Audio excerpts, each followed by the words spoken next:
Hi everyone, Sean Healy, change agent and relationship consultant here. You're watching the Relationship Resourcing Series. It's a series designed to support people having better quality business and personal relationships. So welcome to this episode. This one is entitled Adult Children Raised by Narcissists, Part 1.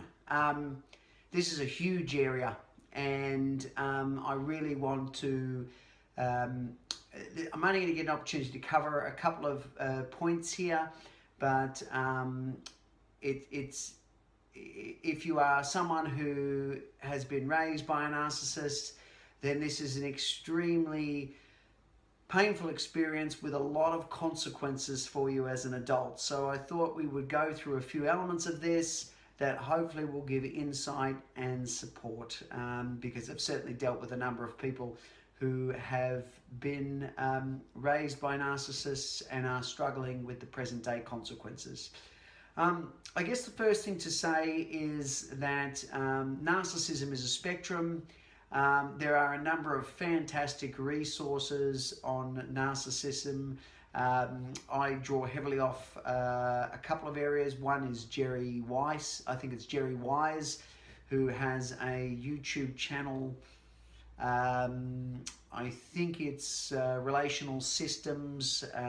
Can't quite remember off the top of my head, but Jerry Weiss is a family system specialist whose material is very good.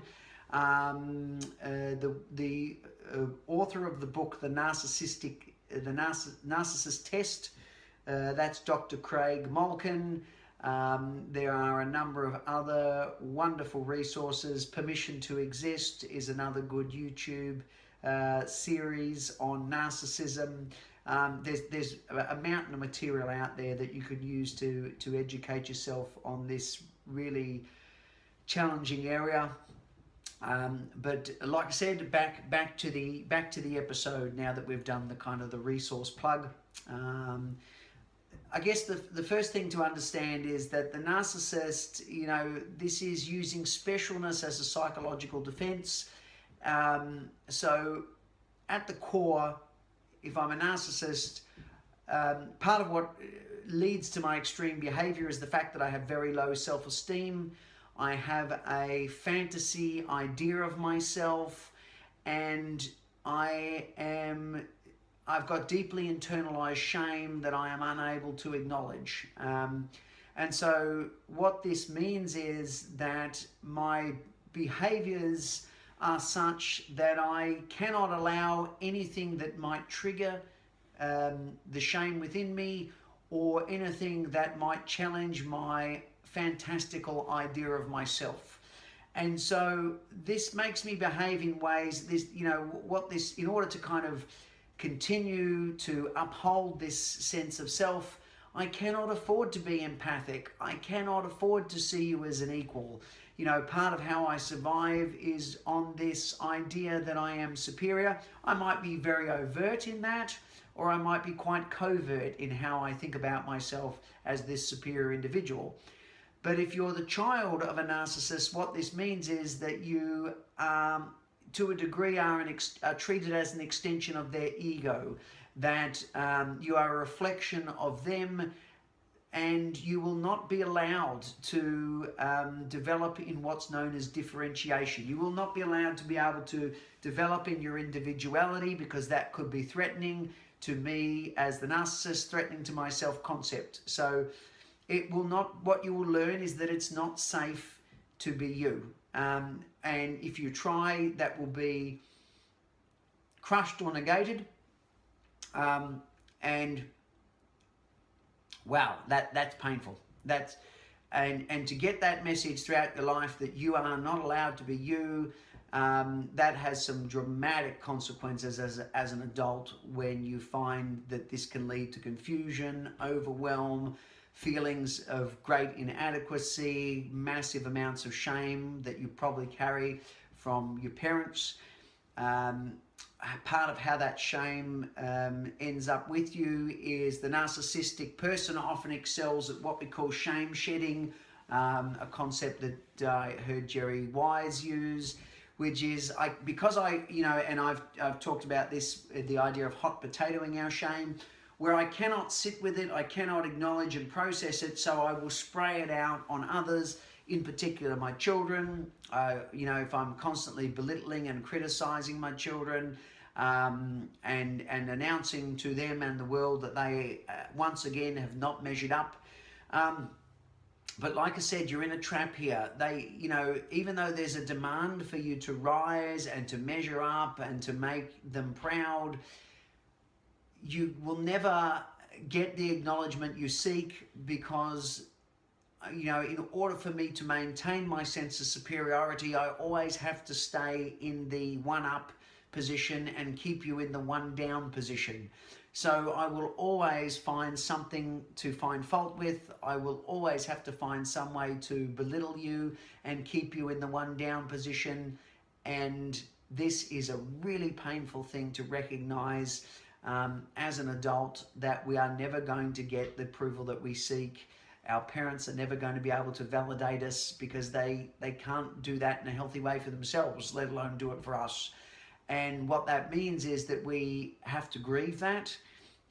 We have to sit with the pain of that. We have to hand back all that shame that's carried from them, because it doesn't belong to us. And we have to now sit with and explore the idea of ourselves as an individual. Because, as I say, the challenging thing about growing up in a narcissistic system where one or both parents are narcissists, because of that inability to learn how to stand and grow as an individual within a system, what we will find is that we might go in two ways to express that poor sense of differentiation. I might find that in relation to people, I lose myself by becoming very enmeshed and just complying with everything that somebody else says and does, or I become extreme in my individuation. Both are just reactions to poor differentiation, because I never had the sense to sit with and explore my own genuine individuality. And that's a really challenging kind of thing to deal with, when we've learned that it's the only way we can survive is by compromising self, becoming an adaptation. Then later on in life, this can cause us to draw other narcissists into our life.